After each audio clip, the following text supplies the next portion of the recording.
Everyone, Eric Watson here, freelance writer, player of games, writer of words, recorder of videos, and tabletop role-playing aficionado. In this review, I'm going to reveal my top 12 adventures from the new D&D adventure book, Forgotten Realms: Adventures in Faerun, which is available now on Roll20, D&D Beyond, and all the various retail places that we love. Review copy has been provided for the purposes of this review from Roll20. If you enjoy these reviews and watching fun weekly live plays and other D&D content, you can consider supporting me via patreon.com/roguewatson. You can also support the channel by shopping for your tabletop games, CCGs, miniatures, RPG books, supplies, and more at our sponsor at Noble Knight Games using my affiliate link.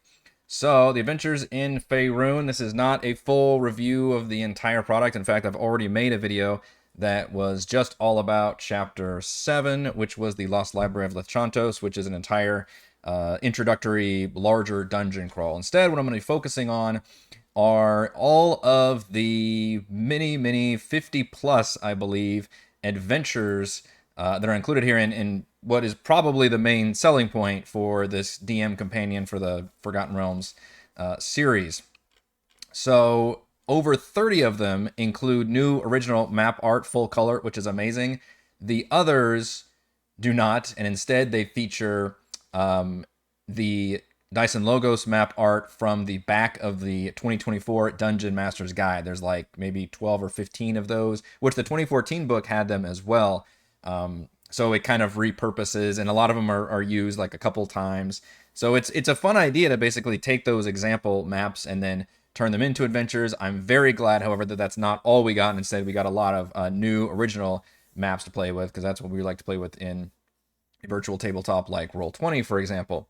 Also, they use the term adventure, but just be aware that adventure can encompass anything from a small dungeon crawl to a string of encounters to even a miniature hex crawl. They're all, the main thing that ties them all together is they're small. They're not like large, in-depth. They're not campaigns, and in fact, while there are some examples to tie some of them together in like the same area as kind of a series of adventures, it's very loose in that way. Instead, these are, and I think probably correctly advertised as, more drop-in dungeon crawls in an ongoing campaign. So that's where they're going to be most useful, and some of them are more heavily tied to certain regions like Icewind Dale or Calimshan, and others can just be kind of put wherever you want. But for a variety of reasons, I have finally, after much deliberation and going through literally all 50 plus adventures, decided which ones that I like the most, and those are the ones that we are going to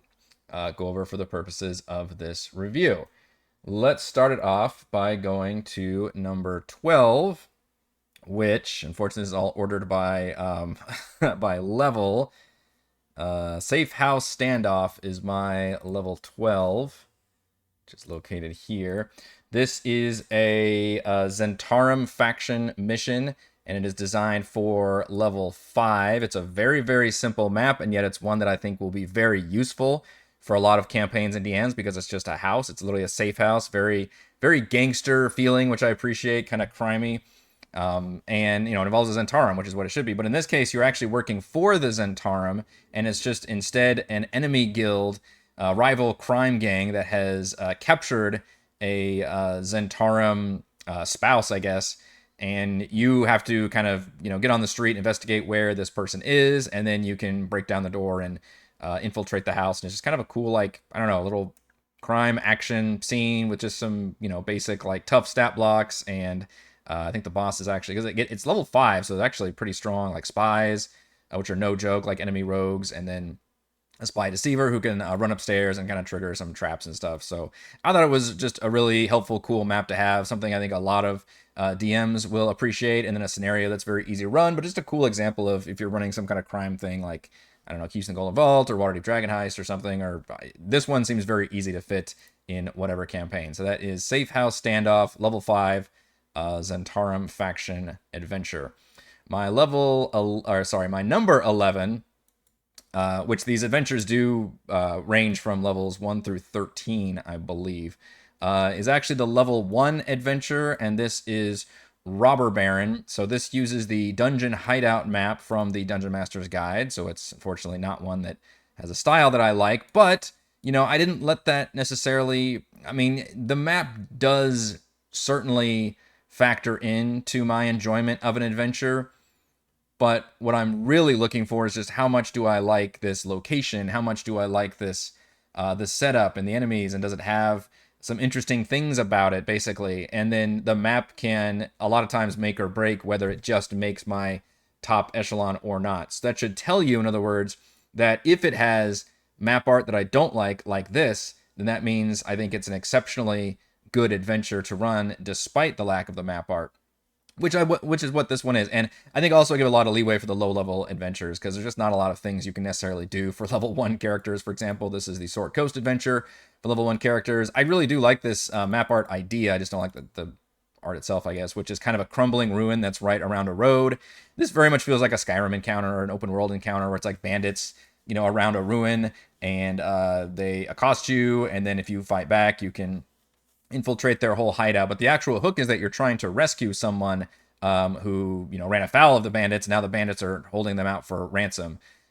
There's also like a sister of the bandit leader who's actually more friendly. So there's some interesting like NPC stuff to have in there, but it's just a whole bunch of bandits in what I think is just an interesting scenario here. So that is the level 1 adventure, Robber Baron for the Sword Coast, and my number 11. Number 10, we're actually going to go through a string of the non-fancy art, by the way, so just be prepared for that. Number 10 is a Baldur's Gate adventure, and this one is Tide of Teeth. This one starts off, I should mention, it is a level 3 adventure, and it starts off where you're investigating murders, or I guess corpses, in the docks, and that will lead you, after doing some kind of tough investigation work, that will lead you to this half-sunken ship, which is now infested by some nasty creatures. Basically, an imp is working with Sawagan to kill people and do nasty things. There's also a swarm of lemurs in here. There's Mimic Ballista for whatever reason. I think it's just because it's cool. But I like the idea of having this, and it mentions the fact that the water level, which you can see here on the side view, is actually like 5 feet higher. So it's really like a half-sunk ship, but it's right there on the dock. So kind of a fun little low-level, mini dungeon crawl of a ship that's so you can do kind of a ship dungeon, but it's still a little messed up. There's water. There's like literally sharks in the hold. Like, I just thought that was a neat idea. It takes a relatively simple idea, but makes it a little more interesting. And then because it's, half sunk in, that allows you to use more exotic creatures and stuff. So I thought that was a neat idea for a pretty simple, straightforward, fun little murder investigation dungeon crawl. That is Tide of Teeth, a Baldur's Gate location, 3rd level, and my number 10. Number 9, we're going to go to Kalimshan, which is a region I am not familiar with at all, and I don't think has really been paid much attention to in 5th edition until this book release. And that's actually the first one which uses 2 different maps. This is Kalim Crossing, and unfortunately both maps are from the Dungeon Master's Guide, so they don't have the nice fancy art. But I really like the setup for this one, and it really gave me the feeling of the desert archetypes and tropes that I was looking for. This is a 3rd level adventure for Kalimshan, and the players are escorting a caravan. Now, bear with me, because I know that usually starts off as the most boring of all D&D tasks, and the one we all roll our eyes with. But the other guards that are hired on this escort across the desert are all secretly jackal wares in their humanoid form, and they've been hired by a Lamia, which is a half-lion creature, I believe, to steal the actual caravan leader's brazier of commanding fire elemental. So a very powerful magic item.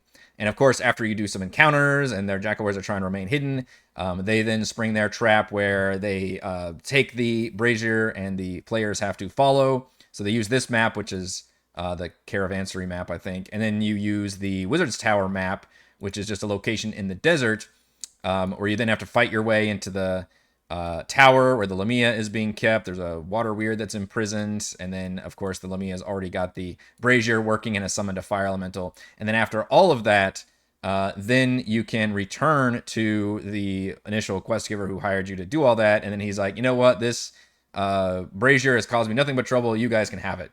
Which is cool, because I like the idea that you were fighting this whole time involved with this magic item MacGuffin, but then it turns out to not actually be a MacGuffin, because it's actually the item itself is used by the boss first and then given to the party as a cool reward. I think that's a very memorable way to turn over a magic item, and just a cool way to reflect the whole desert theme, using like these desert style creatures that isn't necessarily like mummies and pyramids, which is the other thing that I would think of. So I would give a big thumbs up to Callum Crossing, despite of course using the just this basic map art from the Dungeon Master Guide. That's from Callum Shan, level 3, my number 9.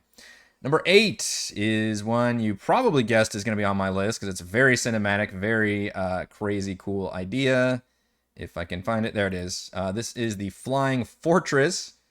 This is a purple dragon knights, which is a faction I'm not completely familiar with. The whole like Cormyr region is well similar to Kalimshan. It's extremely not used in 5th edition very well. Again, it's a good thing this book is giving us some material from that.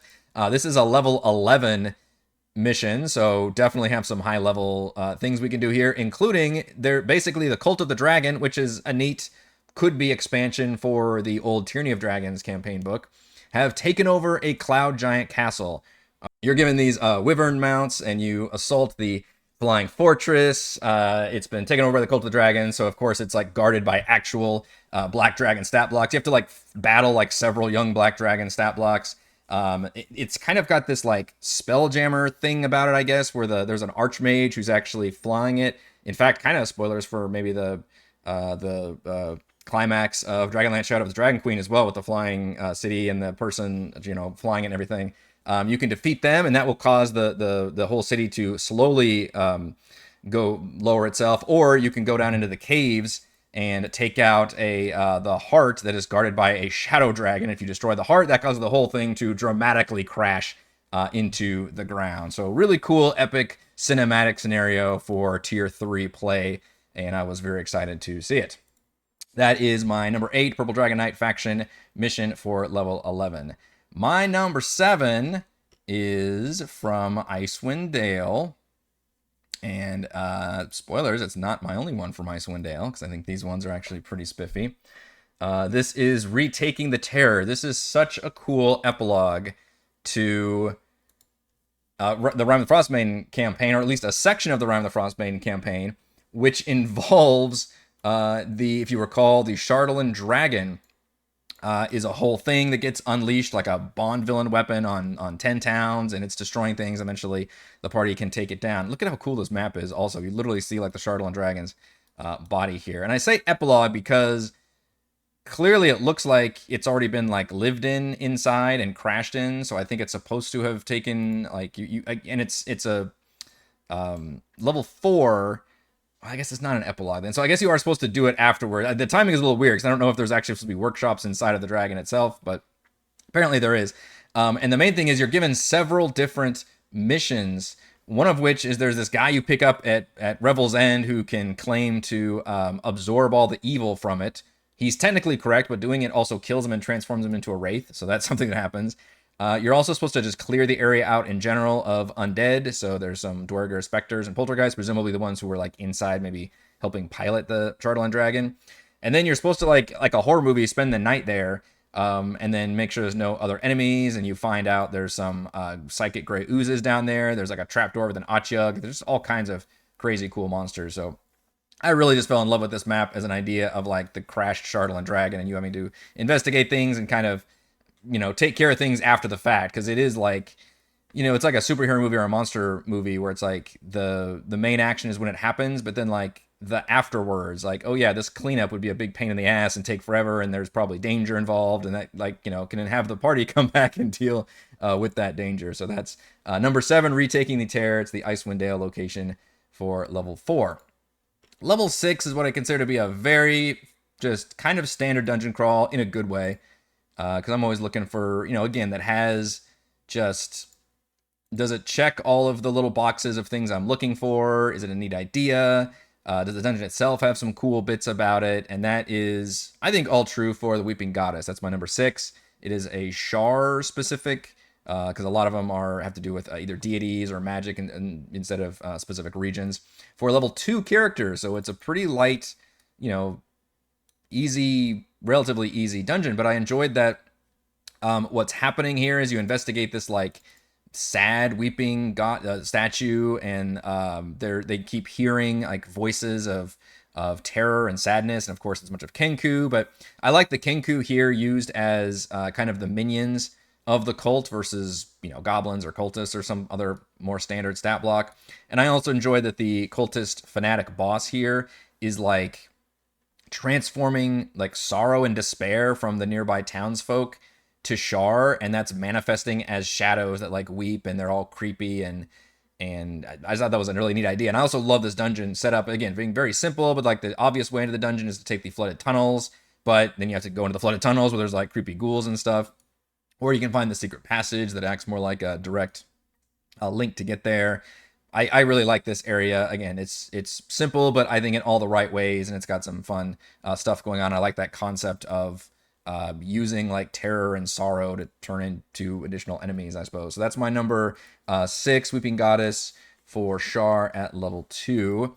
My level 5 is one that I probably honestly might have used for my nautical campaign that I just wrapped up not too long ago, where I combined Ghost of Saltmarsh with Call from the Deep, and that is the Hell Cove. This is a Lands of Intrigue adventure. I'm not particularly familiar with that region. For level 8, and it starts off kind of like a random encounter where you get attacked by a ship of pirates. And I believe they're not. Let's see. They are undead. Okay, so it's very much Pirates of the Caribbean style, where you use these stat blocks, but they're all undead.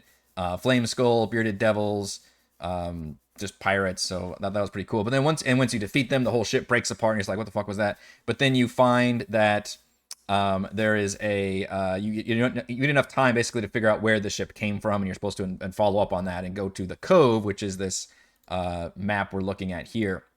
Once you arrive at the cove, the ship completely respawns with all of the enemies intact, which is crazy, and it docks and immediately starts attacking you. So I would flavor that. The adventure doesn't necessarily say that, but I would instead have the party be exploring the village and have the ship appear, have the enemies dock, and have them come in, and then you have to fight like around this village, because otherwise there's no real enemies here. But the goal is to make it all the way. You can find some treasure behind the waterfall, which thumbs up for that. To make it into this Captain's Grotto, where you see like this heart like on chains and on fire, and it's guarded by all these devils, and only by destroying that heart and obviously defeating these pretty high level devils, then you can actually defeat the curse. Otherwise that ship just keeps like respawning over and over and over again. So cool idea. Definitely wouldn't want to like respawn the enemies too many times, so I think the one respawn is good enough to get, and that was a tough enough fight where the party's like, okay, we need to deal with this, we're gonna keep getting attacked by the same undead crew. So that's level 5, Lands of Intrigue. Really neat for any kind of nautical campaign where you can turn what would seemingly be a random encounter into kind of a whole little mission, which a great way to use a lot of these adventures, frankly. My number 4 is Clockwork Memories. This is from Baldur's Gate. And this is one that actually doesn't have a good map, but I think it's such a neat idea that I didn't care. It's for level 7. And the adventure, first of all, it uses the new Nimblewright stat blocks, which are added specifically in Adventures in Faerun, which are really cool looking clockwork soldiers, basically. But instead of it being like, oh, we have to go fight this like mad scientist who's got these clockworks, which is what I think it was going to do, it's like, no, instead you're sent to check up on this inventor, who's a perfectly nice but maybe eccentric guy, and you check up on him because basically we're worried about him, and we think he's made some bad enemies or something, and we go and check up on him, and he even shows up his latest thing, which is this kind of flesh golem creation. The problem is the brain that he has basically rendered intact or whatever to try to store and keep all the memories from happens to be from a guild informant, guild being this very powerful Zentarum-like crime organization. And so, of course, while the players are here, this dude is basically assassinated by a bandit deceiver, and some spies show up. He runs out there and they work to assassinate him, which the party could try and stop or not, because that's a thing that can happen. And then an assassin also creeps in here and attempts to destroy the brain. But the main thing is, if this guy does get killed, which I would love to script that if I were doing this as an adventure, then all the clockworks go batshit crazy, and their programming says that they should defend it against anybody who's not supposed to be here. And guess what? The party technically are also guests, so they also have to fight their way out of the clockwork. So it just turns into an absolute shit show. And you could do a lot of things with this too. You could just have the wiring go crazy and the clockworks go crazy because maybe the assassins do something to them, and now all of a sudden it turns into like an escort mission where the party has to like, get this guy out of here, out of his own place. So I think there's a lot of cool possibilities for this, and I appreciate that it added this interesting dynamic where we're not just trying to defeat the clockworks or stop this mad inventor. Instead, he can be actually an ally or maybe an escort or something that, and it's another faction coming in to disrupt everything and cause the chaos. So very, very cool idea. I really enjoyed this one, and a good use of some the new Nimble Right stat blocks as well. That is my number 4, Clockwork Memories, Baldur's Gate Adventure, level 7. My number 3 is the Dread March of the Bone Titan, another high-level adventure. This one reminded me a lot of the one adventure that I can't remember now, but it's, again, kind of spoilers for Vecna Eve of Ruin. It's one of the... I think it's the Eberron one where you have to go inside the Colossus. This is a similar thing where the stat block is a giant walking monstrosity. This is a Kelemvor adventure, undead god for level 13 characters. So very, very high level adventure here. It's a massive walking necropolis called the Bone Titan. And it houses, of course, all these undead. There's a bunch of vampire spawn just literally like skittering around it. And it's got this necromantic aura, so it protects everybody from sunlight. Look at these giant like blaster cannons on the side that are in the arms, and they're going off. You gotta just picture how freaking awesomely cinematic this is. And there's cultists everywhere. There's flesh golems. It's just what a friggin' cool idea to have. And it creates a unique, instantly creates a unique battlefield where the party has to deal with this thing outside and in. The goal is, of course, to make it to the head, but you can only come in really through, I think, the arms or either the hips or the legs. You do have to fight your way up at some point and be able to take out the, let's see, what is he? He is an archmage. So that's also piloting this thing with, his magic throne or whatever. So very, very awesome idea. I love these kind of maps where it turns, you can instantly picture them, right? And then you look at the map and you smile even further because you're like, yeah, we're like inside this giant like walking thing. And I would add so much more to this too, like just the fact that there's like a time limit because it's approaching this city. I think it's approaching Tribor, but maybe there's like other things happening where it's crushing things, or there's other enemy reinforcements coming, and you could do all kinds of crazy stuff with this. So what an awesome idea. That is my number 3, Dread March of the Bone Titan at level 13. My level 2, I mentioned that I had more from Icewind Dale. This is the other one from Icewind Dale. The map on this one is absolutely insane. This is such a crazy idea. This is an idea that has no business being in this adventure. As a one-shot, like, drop-in adventure, it's not that at all, but I loved how, like, far we reach to get this. This is What Wakes Below, an Icewind Dale location adventure for level 9. And it starts off, I thought it was actually beneath Tourmaline. That's interesting. It says Bryn Shander. It's supposed to be the mines from Tourmaline, I thought. Half-Frozen Beholder assaults Tourmaline. And then there's a speaker. Demand a vote to elect her speaker of Bryn Shander. She, however, sees the party as a threat to her plans, which her plans are that she is secretly a deep dragon, and she's trying to take over, 10 towns, like, politically, I guess.